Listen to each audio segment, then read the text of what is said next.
Une mère texane disparaît après une dispute avec son mari. On reste sans nouvelles d'elle depuis plus d'un an. Mais un outil électrique à son nom donne-t-il un indice clé sur ce qui lui est arrivé? Nous analysons les derniers développements de cette affaire choquante venant de l'État de l'Étoile solitaire. Voici Inside the Crime, présenté par Law and Crime. Je suis Elizabeth Milner. Je comprends désormais les amateurs de faits divers. Une mère disparue après une dispute, cela désigne forcément un proche, comme son mari. Mais c'est là le problème. Les enquêteurs n'ont toujours pas retrouvé son corps. Les procureurs ont une affaire fondée sur des preuves circonstancielles, mais de nombreux éléments suggèrent que le mari est impliqué dans la disparition de sa femme. Rien qu'en les regardant, Suzanne et Brad Simpson semblent avoir une belle vie ensemble. Sa page sur les réseaux sociaux affiche de nombreuses photos de leur vie. Leurs enfants, anniversaires, vacances et voyages de pêche, tout y est. Ils paraissaient le couple parfait. Comment dit-on déjà? Les apparences sont parfois trompeuses? Les dossiers du tribunal montrent qu'en privé, Brad Simpson était violent avec sa femme. Selon des documents judiciaires déposés en novembre, Brad a agressé sa femme en août 2023, puis le 6 octobre 2024. Suzanne s'est même confiée à d'autres personnes au sujet du traitement présumé que Brad lui faisait subir. Selon les documents judiciaires, la mère texane a dit à son banquier que son mari lui prenait souvent son téléphone et disait aux enfants « Oh, elle a juste perdu son téléphone ». De plus, Suzanne était une agente immobilière accomplie. Elle ne perdait pas seulement son téléphone, sans doute le même utilisé pour joindre des clients, mais Suzanne semblait consciente d'un danger, car selon les documents judiciaires, elle a laissé à son banquier un message très inquiétant. Elle aurait dit à son banquier « Si je disparais, cherchez-moi dans un lac ». Il est difficile d'imaginer que cette phrase ait été dite au banquier sur un ton léger, surtout compte tenu de ce qui s'est passé ensuite.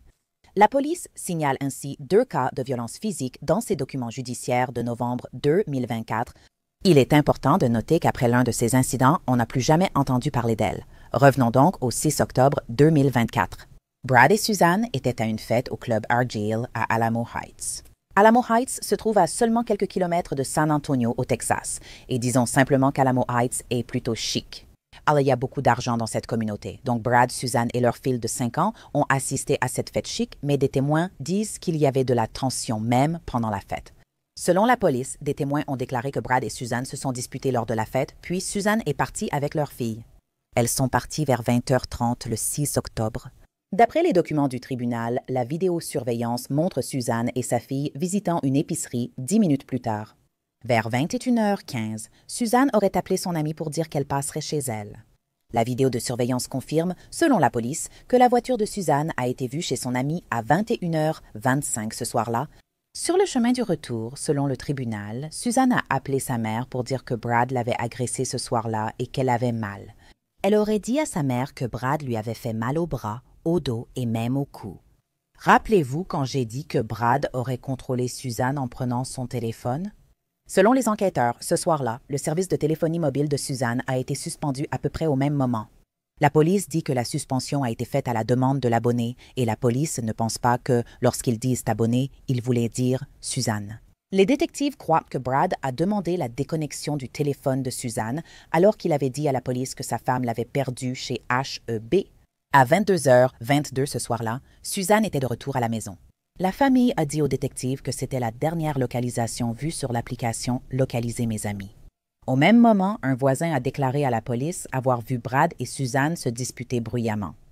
Il a également assisté à une altercation physique effrayante. Il a vu Suzanne s'éloigner et courir vers le bois près de leur maison. Selon les voisins, Brad a suivi Suzanne, puis des cris ont été entendus.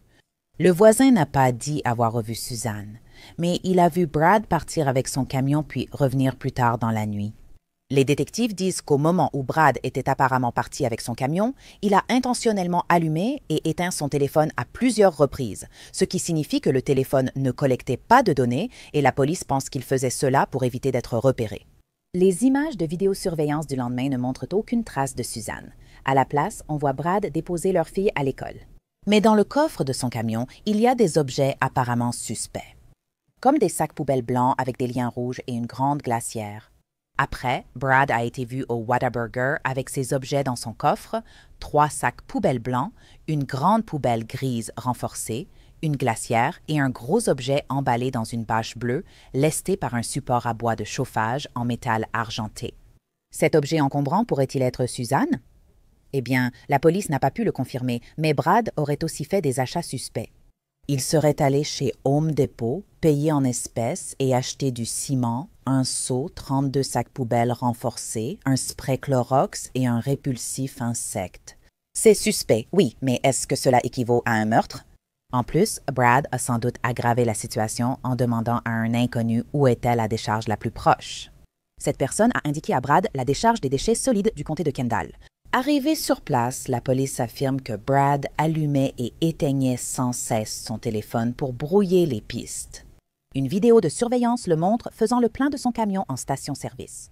Maintenant, il aurait acheté l'essence avec sa carte bancaire, mais il a utilisé de l'argent liquide pour acheter des bidons d'eau. Lorsqu'il fait le plein, les sacs poubelles ont disparu, mais la bâche bleue, le porte-bûche et la poubelle restent dans son coffre. D'après la police, Brad a aussi troqué ses sandales noires contre des bottes de cow-boy à ce moment-là. Je veux dire, ils sont au Texas, mais malgré les circonstances, c'est un peu suspect. Ensuite, Brad aurait continué à éteindre et rallumer son téléphone, et à un moment, la bâche bleue avait disparu ou, selon la police, n'était plus visible. Et le porte-bûche a été déplacé dans la benne du camion. Plus tard dans l'après-midi, Brad est allé chercher leur fille à l'école. Bien qu'il n'ait plus la bâche, la police dit que la glacière et la poubelle renforcée étaient encore là. Vers 16 heures, Brad a conduit son camion au lavage auto où une vidéo le montre nettoyant le côté avant-conducteur et l'arrière gauche du compartiment passager. Moins de 30 minutes plus tard, Brad aurait écrit à James Carter Ouval. « Si tu es à Bandera, peux-tu me transporter et m'accueillir chez toi? » « Je manque de temps. » Val a répondu « J'y serai dans 40 minutes. » Brad aurait répondu « D'accord, assure-toi de tout laisser dans la station de pompage, surtout l'arme. » Val aurait répondu 4 heures plus tard « Viens ici, je ne le dirai à personne. » Le 8 octobre, 2 jours après la dernière apparition de Suzanne, un adjoint du shérif du comté de Bandera a informé Brad d'un incendie sur sa propriété. Les adjoints ont trouvé 3 téléphones portables et un ordinateur portable dans un foyer de brûlage et ils pensent que les 3 téléphones appartenaient à Brad. Le 9 octobre, soit 3 jours après la dernière fois que Suzanne a été vue, Brad a été arrêté, mais il n'a pas été inculpé de meurtre. Il a été inculpé de violence familiale avec coups et blessures, mais les enquêteurs notent qu'il n'a montré aucune surprise lors de son arrestation ni posé de questions. La police indique qu'à son arrestation, 2 notes ont été trouvées, Cette prochaine vie et Dernière volonté et testament. Les autorités disent qu'il semblait même indifférent à la disparition de sa femme. Quelques semaines après l'arrestation de Brad pour agression, son associé James Cotter, alias Val, a été placé en garde à vue le 21 octobre, accusé d'avoir aidé Brad à cacher une arme illégale. Ce n'est qu'en novembre que Brad a officiellement été inculpé de meurtre, et selon la police, il n'a pas coopéré à l'enquête. Les procureurs poursuivent l'affaire malgré l'absence de la pièce à conviction essentielle pour prouver l'affaire au-delà de tout doute raisonnable, le corps de Suzanne. Même à ce jour, elle n'a toujours pas été retrouvée. Après l'arrestation de Brad, la fille aînée a dénoncé son père sur les réseaux sociaux, affirmant que sa mère avait subi des violences de sa part. « Mon père a tué ma mère dans un accès de rage et de contrôle. Cela ne devrait pas arriver dans notre communauté. Je continuerai à parler au nom de ma mère jusqu'à ce qu'elle soit retrouvée et représenterai toujours les victimes de violences domestiques. Fille de ma mère, je raconterai sans cesse notre histoire et veillerai à ce que son nom reste en mémoire. » Brad ne pourrait même pas contacter certains de ses enfants et ne peut écrire que des lettres surveillées à son fils de 15 ans. Ses enfants adultes, cependant, ne voudraient apparemment plus avoir de contact avec lui, et il lui est interdit de contacter sa fille de 5 ans qui aurait pu être témoin de l'agression de sa mère. Évidemment, dans une affaire comme celle-ci, quand c'est une histoire de famille contre famille, les émotions débordent. La sœur de Suzanne, Thérèse, a été accusée par la police de harceler la famille de son beau-frère. La famille de Brad aurait dit à la police que Thérèse leur avait laissé des appels et messages menaçants, disant notamment « Vous ne savez pas à qui vous avez affaire et vous ne vous en sortirez pas comme ça ». La famille de Brad a signalé que ce comportement persistait et a alors contacté la police. Thérèse ne risquerait qu'une accusation mineure de harcèlement, mais cela pourrait entraîner une amende et éventuellement de la prison si elle était reconnue coupable. Quant à Brad, il est toujours en cellule en attendant son procès. De nouveaux documents judiciaires montrent que Brad est aussi bénéficiaire et exécuteur du testament de sa femme. Rien d'inhabituel pour des couples mariés, n'est-ce pas? Surtout que le testament de Suzanne aurait été déposé en 2014, 10 ans avant sa disparition.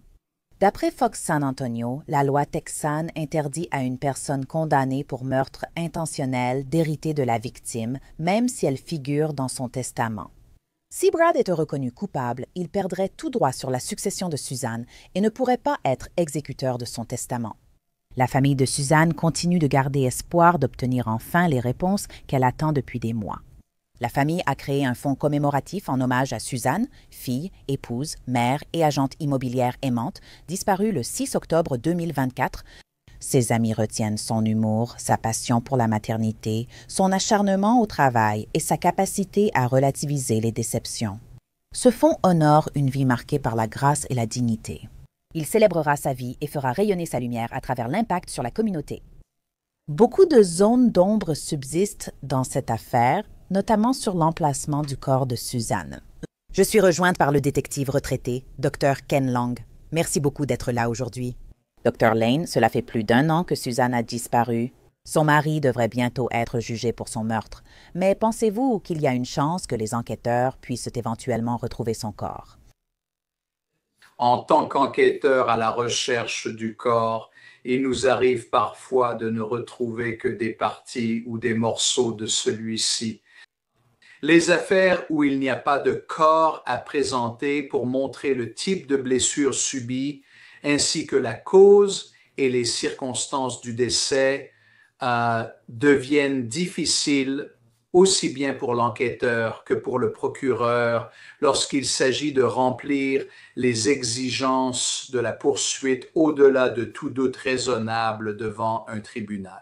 C'est pourquoi retrouver le corps est une priorité pour les enquêteurs et rechercher des preuves qui pourraient les y mener devient alors d'une importance capitale à cet égard. Et il est donc possible que les enquêteurs puissent trouver des preuves permettant de montrer ce qui est arrivé au corps. Dans ce cas, nous avons son acide désoxyribonucléique retrouvé sur cette scie circulaire. Cela a-t-il servi à démembrer le corps? Si oui, où? Les enquêteurs ont-ils trouvé la moindre trace de preuve dans la maison qui aurait pu indiquer un endroit où cela aurait pu se produire? C'est une situation plutôt désordonnée, démembrer un corps, et cela produit beaucoup de preuves matérielles. Nous avons aussi ces sacs, ces conteneurs qui ont été utilisés dans le camion que nous voyons, du moins d'après les informations qui sortent à propos de ces sacs poubelles et de cette glacière, si vous voulez. Ont-ils retrouvé cela? Sinon, reste-t-il des traces de preuves dans le camion? Cela fait d'1 an, mais l'enquête est toujours en cours. Donc, ce qu'ils ont, on n'en est pas vraiment sûr. Si le corps a été jeté, disons, dans une décharge il y a 1 an, je dirais que la probabilité de retrouver le corps à ce stade est quasiment nulle. Cependant, il y a aussi des informations dans cette affaire selon lesquelles Brad aurait acheté du ciment Quikrete. Donc, la question que je me poserais serait, existe-t-il des plans d'eau qui se prêteraient à la dissimulation d'un corps de cette manière en utilisant le Quikrete pour lester le corps? Et si oui, où cela se trouverait-il? Donc, pour localiser le corps, il devient important de voir si nous pouvons reconstituer sa chronologie et ses déplacements pendant cette période. Et donc, comme il allumait et éteignait le téléphone, cela n'a pas permis de capturer les coordonnées système de positionnement global en continu, ce qui complique un peu les choses, mais les enquêteurs peuvent rassembler ces éléments et essayer de retrouver une partie de ces restes. Et puis, si on revient à l'année dernière à peu près à la même période, quand elle a été signalée disparue, parce que vous savez, sans corps, ils ne pouvaient pas forcément confirmer, vous savez, qu'elle était décédée. Mais ensuite, en entendant parler de la scie motorisée avec son acide désoxyribonucléique dessus, il est difficile de ne pas penser que la conclusion est qu'elle a été assassinée, ou même simplement le fait qu'elle ait laissé ses enfants, son enfant, qui devait être récupéré à l'école. C'est quelque chose que Suzanne faisait normalement. Mais en revenant à l'année dernière, Ken, je me dis, en ce qui concerne l'enquête, à quel point il est difficile de rechercher un corps dans une région comme le comté de Bayer où il y a tellement de terrain. C'est un endroit plus sec que, disons, la Floride, mais c'est une zone tellement vaste, avec tellement de terrain, beaucoup de terre. C'est immense, et j'ai l'impression qu'il serait vraiment très difficile de la retrouver à ce stade. Mais qu'en penses-tu? Oui, non, je suis complètement d'accord avec toi là-dessus. Ça deviendrait extrêmement difficile. En fait, cette région du pays est celle qui a vu naître Betty Pat Gatliff, qui est devenue une spécialiste mondialement reconnue de la reconstruction crânienne en 3 dimensions. Et parce que des corps étaient abandonnés dans ce climat, c'est aride, c'est sec, les corps se décomposent rapidement, bien plus qu'ici, par exemple, sur la côte est, où il fait plus humide, et à cause de cela, il ne reste plus que le squelette. Et donc, mais avec les capacités de l'acide désoxyribonucléique aujourd'hui, nous pourrions identifier positivement n'importe quel reste retrouvé de cette façon s'ils avaient été abandonnés ainsi. Mais en tant qu'enquêteur et après avoir lu certains des faits de cette affaire tels que nous les voyons concernant ses conversations et sa présence près de la décharge dans cette zone, je suis plus enclin à penser que c'est probablement là que le corps a été abandonné. Docteur Lang, j'aimerais connaître votre avis sur les preuves circonstancielles de cette affaire dont vous parliez récemment. Une voisine a vu Suzanne et Brad se disputer la nuit de sa disparition et a aussi entendu des cris. La police affirme que Brad a été filmé par des caméras de surveillance en train de transporter des sacs poubelles et une bâche bleue. Des ordinateurs portables brûlés, plusieurs téléphones de Brad et une scie avec l'acide désoxyribonucléique de Suzanne ont été trouvés selon les procureurs. Donc, il semble qu'ils aient beaucoup de preuves contre lui, mais je suis curieuse de savoir ce que tu penses de toutes ces preuves et si elles seront plus importantes que, peut-être, les témoignages des témoins. Donc, je dois dire que les preuves circonstancielles sont tout aussi importantes que les preuves réelles et directes, comme nous en avons dans cette affaire. Nous avons donc cette scie avec son acide désoxyribonucléique, mais quelle est la quantité exacte d'acide désoxyribonucléique présente? Si elle était vivante et en bonne santé, il y aurait une explication à cela. Elle utilisait la scie, elle s'est blessée. Vous savez, nous aurions ce genre d'informations, mais nous ne l'avons pas. Et donc, examiner cette scie devient alors une preuve directe. Mais ensuite, nous avons les preuves circonstancielles avec les sacs, la glacière dans le camion, les lieux et tout ça, le téléphone qui s'allume et s'éteint. Tout cela indique un acte criminel. Cela ne vous amène pas forcément à la preuve au-delà de tout doute raisonnable. Cependant, si vous combinez ensuite les preuves circonstancielles avec d'autres éléments comme les témoins, leurs témoignages, nous avons la voisine d'en face qui a donné des informations sur ce qu'elle a observé lors de la confrontation, la nuit où elle a été vue pour la dernière fois.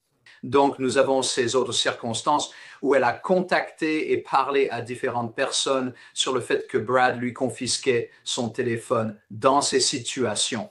Et donc, tout cela devient un scénario que les enquêteurs vont devoir présenter devant le tribunal. Et juste parce que nous avons des preuves, nous devons aussi examiner ce que nous n'avons pas. Et qu'est-ce que nous n'avons pas? Et pouvons-nous le prouver? Par exemple, nous ne l'avons pas, nous n'avons pas son corps. Est-ce que la défense va pouvoir venir et argumenter qu'elle est simplement partie? Mauvaise situation domestique. Elle est simplement partie. Elle ne veut pas être retrouvée ou vue. Mais en tant qu'enquêteur, nous examinerions sa situation financière, ses réseaux sociaux et nous commencerions à analyser tout cela. Et quand nous pouvons montrer que pendant plus d'1 an, elle n'a eu aucun contact avec le reste de sa famille et ses amis avec qui elle s'entendait bien, elle n'a eu aucun contact avec des institutions financières. Auriez-vous besoin de survivre pour louer, acheter un logement, pour acheter de la nourriture et pour obtenir ses prêts, sécuriser des dépôts et effectuer certaines de ces transactions financières, vous devez utiliser votre numéro de sécurité sociale. Alors nous faisons des recherches et nous voyons où il y a eu des demandes avec ce numéro de sécurité sociale. Et quand elles ne sont pas là, alors nous pouvons commencer à montrer qu'elle n'est plus en vie. Donc, Prouver une affaire sans corps est difficile. C'est long, c'est ardu dans l'enquête, mais c'est possible. Oui, et nous avons vu des affaires qui ont été jugées sans corps. Ce n'est pas inhabituel, mais je suis curieuse de savoir si le jury va croire à la théorie de l'accusation ou s'il pourrait éventuellement, vous savez, dans le domaine du possible, se ranger du côté de la défense. Mais je me demande aussi si cela aurait pu être prémédité. Et je voudrais revenir sur un point que vous venez de mentionner dans votre réponse, où Suzanne, selon les documents du tribunal, avait dit à sa conseillère bancaire personnelle « Si je disparais, cherchez-moi dans un lac ». Donc, il semble qu'il y ait peut-être la possibilité qu'elle ait été menacée auparavant, apparemment par son propre mari, parce qu'il y avait de la violence domestique, selon leurs enfants à la maison, tout cela. Mais il semble qu'elle avait peut-être déjà peur avant même de disparaître, de s'évanouir ou de s'évaporer, car, encore une fois, les enquêteurs n'ont toujours pas retrouvé son corps. Mais que pensez-vous de ce genre de menace à laquelle elle était confrontée même avant sa disparition? Je pense que dans une certaine mesure, cela a été prémédité. Pas nécessairement que c'était si calculé qu'à ce jour précis, l'événement allait se produire, mais pendant un certain temps, alors que cette relation s'était détériorée, Brad devait réfléchir à comment y mettre fin. Comment est-ce que je m'en sors? Comment est-ce que je fais disparaître tout ça, n'est-ce pas? Et je me dis que si elle a eu ces conversations avec des gens du genre, si je disparais, cherchez-moi dans un lac, il a forcément dû lui dire quelque chose dans le feu de la passion, dans sa colère, qui lui aurait laissé entendre qu'il pensait à quelque chose de louche dans cette affaire. Maintenant, à part le témoignage du témoin à ce sujet, vous savez, vous n'allez pas avoir beaucoup de preuves. Encore une fois, cela s'inscrit aussi dans le scénario évoqué tout à l'heure. Et en rassemblant toutes ces preuves circonstancielles avec un peu de preuves réelles et les preuves que nous avons qui montrent qu'elle n'a été active nulle part sur Terre. Surtout, tu sais, je ne peux pas assez insister sur le fait qu'elle n'a eu aucun contact avec sa famille ou ses enfants. Je ne peux imaginer qu'une mère si présente dans la vie de ses enfants, les récupérant à l'école, puisse disparaître sans laisser de traces. On pourrait penser que s'il y avait cette possibilité, qu'elle soit simplement partie, elle aurait contacté ses enfants. Et il semble qu'il n'y ait eu aucun contact depuis sa disparition l'année dernière. L'un des derniers rebondissements a été l'arrestation de la sœur de Suzanne, Teresa. Il s'agirait d'une arrestation pour délit mineur lié au harcèlement de la famille de Brad Simpson. Quelle était votre réaction à son arrestation, sachant qu'elle aurait déclaré « Vous ne savez pas à qui vous avez affaire, vous ne vous en sortirez pas comme ça ». Je veux dire, c'est une histoire de famille contre famille, et j'imagine à quel point les choses sont tendues et électriques entre les deux. Mais je veux dire, quelle est votre réaction à l'arrestation de la sœur de Suzanne? Ça ne m'étonne pas qu'elle ait réagi ainsi. Certaines personnes font pareil. Et c'est normal. Nous sommes des gens. Nous avons notre propre psychologie et certains se maîtrisent mieux que d'autres. Et cela fait partie de la façon dont elle gère ce chagrin, de la manière dont elle traverse son deuil. En tant que membre de la famille, il n'y a eu ni corps, ni funérailles, rien de définitif. Et d'après mon expérience, c'est dans ces situations que parfois les membres de la famille s'accrochent à ce petit fragment d'espoir qu'elle est quelque part dehors, qu'elle est encore en vie. Et maintenant, alors que ces informations arrivent, elles sont diffusées dans les médias et tout le monde commence à être au courant. Il est logique qu'elle commence maintenant à se confronter au fait que Suzanne est probablement morte. Et cela va provoquer cette réaction. Est-ce que cela aura un effet sur l'affaire contre Brad? Non, pas du tout. Le tribunal considérera cela comme deux incidents distincts. Ils les prendront et les jugeront séparément. Ces actes étaient-ils légaux? Non. Étaient-ils justifiés? Vous savez, cela dépend de la personne et de la façon dont vous vous attendriez à ce qu'elle réagisse à cela. Donc, je ne pense pas que cela aura un réel impact sur son affaire. Je pense simplement que nous voyons une émotion authentique de la famille en ce moment. Et qu'en pensez-vous concernant la possibilité de retrouver le corps de Suzanne? Pensez-vous que les procureurs pourraient dire « Écoutez, nous vous proposons cette peine dans le cadre d'un accord de plaidoyer à condition que vous nous disiez où elle se trouve, afin que nous puissions apporter une forme de clôture à toute votre famille. Pensez-vous que cela pourrait être une possibilité que l'État choisisse à l'approche du procès? Vous savez, c'est en fait un point clé sur lequel nous aurions insisté en tant qu'enquêteurs dès le début de l'enquête. En général, ce qui se passe dans ce type d'enquête, encore une fois, c'est qu'elles sont longues et ardues. Vous allez vous asseoir et parler avec le mari. À un certain moment, vous commencez à soupçonner le mari comme principal suspect impliqué dans cette affaire. Vous commencez à chercher ces incohérences dans les témoignages au fur et à mesure que vous menez différents entretiens sur une certaine période. Puis, lors de l'entretien, vous soulignez ces incohérences dès que vous les identifiez. Et ensuite, vous commencez à toucher la corde sensible, n'est-ce pas? Écoutez, la famille veut trouver une solution à tout ça. Faisons ce qu'il faut. Où pouvons-nous trouver le corps?